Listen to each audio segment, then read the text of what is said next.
আর চরমোনাই হচ্ছে ভণ্ড। আমিও একটা সময় এই কথাটা বলতাম যে চরমোনাই পীর সাহেব হচ্ছে ভণ্ড। তো একদিন এই কথা বলার কারণ হচ্ছে আমি দেখতাম যে ওয়াজ মাহফিলে তারা বিপুল পরিমাণ হাদিয়া নিতেন, যা মুরিদরা দিয়ে থাকতো। তো আমি সেই সুবাদে চরমোনাই পীর সাহেবকে ভণ্ড বলতাম।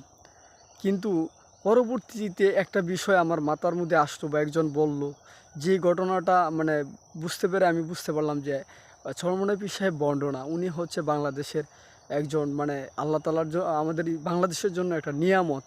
যে এই টাকা দিয়ে যে মুরিদানদের যে টাকাটা দেন, এই টাকার দিয়ে তিনি বাংলাদেশে অসংখ্য মাদ্রাসা প্রতিষ্ঠিত করছে। আপনি যদি দেখেন আমাদের কি এমন কোনো সামর্থ্যবান ব্যক্তি আছে যিনি 10টা মাদ্রাসা বা 100টা মাদ্রাসা প্রতিষ্ঠিত করতে পারছে? নাই।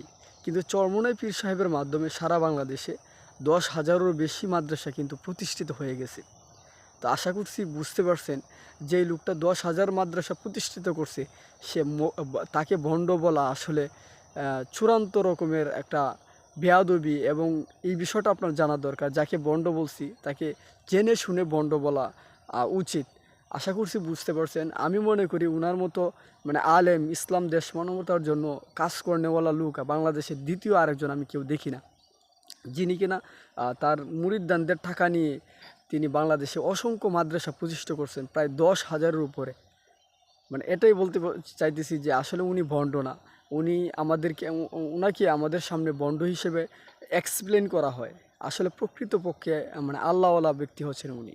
আশা করছি সত্য উন্মোচন হয়েছে এবং আপনিও এই বিষয়টা মানে অ্যানালাইসিস করে দেখতে পারেন। বাংলাদেশের যত জামিয়া, খারিমিয়া, সৈয়দ ফজলুল করিম রহমতুল্লাহ আলাই মাদ্রাসা দেখবেন, মনে করবেন এই মাদ্রাসাগুলো উনার প্রতিষ্ঠিত, অর্থাৎ চরমোনাই পীর সাহেবের মাধ্যমে পরিচালিত হয়। আশা করছি বুঝতে পেরেছেন এবং আপনি সত্যতা যাচাই করে কথা বলবেন এবং জানবেন, সেই আশা ব্যক্ত করে ভিডিওটি শেষ করছি। যাদের ভিডিওটি ভালো লাগছে লাইক কমেন্ট করবেন এবং যারা নতুন দর্শক তারা সাবস্ক্রাইব করে দিবেন। ধন্যবাদ।